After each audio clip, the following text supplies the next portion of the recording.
Employing authentic video lectures on mathematics for CLIL classes at the tertiary level. By Victoria Grigorieva-Golubeva, Ekaterina Silina and Elena Surinova.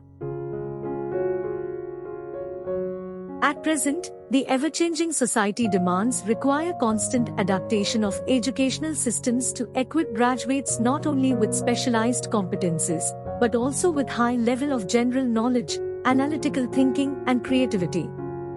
With the growing amount of information available in the English language, it becomes necessary to develop practical skills in using it for professional communication. Taking into account the strict time limits set for undergraduate courses, integrating the study of English with students' academic majors becomes an apparent way to a more compact material presentation and practicing.